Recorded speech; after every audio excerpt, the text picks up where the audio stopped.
Radhe Radhe everyone, आप सभी को देवउठनी एकादशी की बहुत बहुत बधाइयाँ। फ्रेंड्स, 4 महीने की योग निद्रा के बाद देवउठनी एकादशी के दिन हमारे देव उठाए जाते हैं, यानी देवों को जगाया जाता है। तो देव उठाने के लिए हमें एक छापा मांडना होता है, यानी देव मांडने होते हैं। ये देव हम कैसे मांडेंगे, घर पे कहाँ पे हमें देव बनाने हैं, कैसे बनाने हैं, किस दिशा में बनाने हैं, ये संपूर्ण जानकारी आपको आज की वीडियो में मिलेगी। तो देखिए, जो पारंपरिक तरीका है उसमें दीवार पर देव बनाए जाते हैं। तो आज हम पारंपरिक तरीका बताएंगे। देव बनाने के लिए सबसे पहले तो हमें लाल रंग की मिट्टी यानी गैरू चाहिए होता है। साथ में ही खड़िया लेना होता है, सफेद रंग की जो मिट्टी होती है। गैरू जरूरी होता है, इसलिए गैरू आप जरूर ले लीजिए। खड़िया ना मिले तो भी कोई बात नहीं है, गैरू हमें जरूर लेना है। तो देखिए, गैरू को कूट के हम इस तरह से पेस्ट बना लेंगे, थोड़ा सा पानी डाल के। अब इसके बाद किसी भी लकड़ी के टुकड़े में कॉटन लगा के या ईयरबड लेके हम इसको डिप कर करके इस तरह से देखिए देवों का घर बनाएंगे पहले, यानी हम देव मांडना शुरू करेंगे। तो दीवार पर हम देव मांडते हैं। जो पारंपरिक तरीका है वो यही है कि दीवार पर देव मांडे जाते हैं। वैसे आप फर्श पे भी मांड सकते हैं। तो दीवार पर अगर आप देव बना रहे हैं तो आप चाहे तो आप कोई टाइल ले सकते हैं, या फिर आप चाहे तो पेपर पर आप देव बना के उसे भी दीवार पर पेस्ट कर सकते हैं। और आप अगर दीवार पर बनाना चाहते हैं तो सीधा दीवार पर भी बना सकते हैं। मैंने यहाँ पर टाइल ले ली है। सबसे पहले देखिए, चारों तरफ इस तरह से हम लाइन लगा लेंगे, फिर बीच में हम गेट बना देंगे, यानी पहले हम देवों का घर बनाने वाले हैं। तो देखिए, यहाँ पर ऐसे हमने गेट के लिए जगह छोड़ दी है। अब जो बाउंड्री है उसको डबल कर देंगे। हम जो हमने लाइनें लगाई हैं वो डबल डबल लाइनें हमें लगानी है, ताकि इसमें हम सुंदर सा डिजाइन डाल सकें। तो सबसे पहले देखिए, इस तरह से हम देवों के घर की बाउंड्री बना लेंगे। उसके बाद हमें ऊपर की तरफ इस तरह से वी आकार में फेस बनाना है। तो देवों का जो घर होता है ना, उसका भी फेस बनाया जाता है।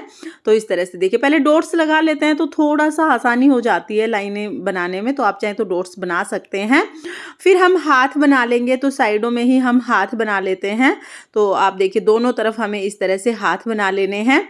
और देवउठनी एकादशी के दिन में आप किसी भी समय देव मांड सकते हैं। शाम को सूर्यास्त के बाद फिर हम देव उठाते हैं। तो दिन में आप दोपहर में किसी भी टाइम देव इस तरह से बना लीजिएगा। उसके बाद देवों को उठाने का जो कार्य है वो शाम के समय किया जाता है। और देव आप इस तरह से बनाइएगा कि देव उठाते समय आपका मुख या तो पूर्व दिशा की तरफ हो या तो उत्तर दिशा की तरफ हो। देखिए, इस तरह से देवों का घर हमने बना लिया है। अब इसको सजाना है। तो यहाँ पर देखिए, जिग जैग का पैटर्न बना के मैं इसको सजा दूंगी। आपको अगर कोई और भी डिजाइन आता है तो वो आप डाल सकते हैं। अब देखिए, हम जान लेते हैं कि हमें देव कहाँ पे बनाने हैं। तो घर में आप किसी भी खुली जगह पर देव बना सकते हैं। आप घर के आंगन में देव बना सकते हैं, छत पर या बालकनी में देव बना सकते हैं, या आप चाहें तो आप घर के मंदिर के सामने भी देव बना सकते हैं। जहां पर भी सुविधा हो, जहां पर सारे बैठ के पूजा कर पाए, उस जगह पर आप देव बना लीजिएगा। पहले जगह को साफ कर लें, फिर देव बना लें। अब देखिए, डोट लगा के हमने देवों के घर को सजा दिया है। साइड में जो किनारे हैं, चारों कोनों पर भी हम सुंदर सा डिजाइन बना लेंगे। कोई भी डिजाइन आप बना सकते हैं। आमतौर पर जो देवों का घर है वो इसी तरह से बनाया जाता है, लेकिन क्षेत्र के अकॉर्डिंग थोड़ा सा डिजाइन में फर्क हो जाता है। कुछ लोग अलग तरह से सजाते हैं, कुछ लोग अलग तरह से सजाते हैं। तो जैसे भी आप सजाना चाहें, अपने देवों के घर को सजा सकते हैं। देवों का घर तो बन गया है। अब हम देव बनाएंगे। तो श्री हरि विष्णु भगवान की आकृति हम बनाते हैं। तो ऐसे ही देखिए, क्रॉस बना के और उसके ऊपर थोड़ा मुकुट सा लगा देंगे, हाथ बना देंगे, पैर बना देंगे। बस आकृति मात्र हमें बनानी है, यानी ये हम श्री हरि विष्णु भगवान बना देंगे। साथ में सीढ़ी हम बना देंगे। तो बैकुंठ के लिए सीढ़ी हमने बना दी है। तुलसी जी हम बनाएंगे, क्योंकि तुलसी जी का पूजन हर घर में किया जाता है और श्री हरि विष्णु भगवान को तुलसी अति प्रिय है। तो तुलसी भी हम यहाँ पर जरूर बना देंगे। तो यहाँ पर देखिए, हमने तुलसी बना दी है। इसी तरह से देवों के घर में बहुत सारी चीज़ें बनाई जाती हैं। आप शंख बना सकते हैं, कमल बना सकते हैं, ओम बना सकते हैं, स्वास्तिक बना सकते हैं। कोई भी चीज़, चांद सूरज आप बना सकते हैं। तो कुछ भी, जो भी आप बनाना चाहें शुभ चिन्ह, वो आप बना सकते हैं। हम यहाँ पर स्वास्तिक बना देंगे। मैंने यहाँ पर सिर्फ जो जरूरी चीज़ें हैं वही बनाई हैं। इसके अलावा आप कोई भी आकृति बनाकर, शुभ जो आकृतियाँ होती हैं वो बनाकर अपने देवों के घर को सजा सकते हैं। तो यहाँ पर देखिए, देवों का घर मैंने बना लिया है। दीवार पर हम इतना ही बनाते हैं। अब हमें नीचे की तरफ जमीन पर हमें बनाना है। तो जमीन पे घर में जितने भी सदस्य हैं सबके पैरों के निशान बनाए जाते हैं। पैरों के निशान देखिए, इस तरह से क्रॉस करके ऊपर उंगलियां बना दी जाते हैं। तो एक जोड़ा हमने बना दिया है। इसी तरह से 2 जोड़े, जितने घर में सदस्य हैं सभी के पैर यहाँ पर बनाए जाते हैं। और एक जोड़ा छोटे छोटे पैर हम आने वाली पीढ़ी के लिए बनाते हैं। तो यहाँ पर तो सबके पैर ये बन गए हैं। उसके साथ ही छोटे छोटे से नन्नू नन्नू से पैर हम बना देंगे आने वाली पीढ़ी के लिए। और साथ में ही हम गाय के खुर बनाते हैं। तो यहाँ पर देखिए एक गाय के 4 खुर बन गए हैं और 4 खुर उनके बछड़े के बना देंगे। तो गाय और बछड़े के खुर हम बनाते हैं। देखिए गाय और बछड़े के खुर बना दिए हैं, दूसरी तरफ भी गाय और बछड़े के खुर मैं बना दूंगी।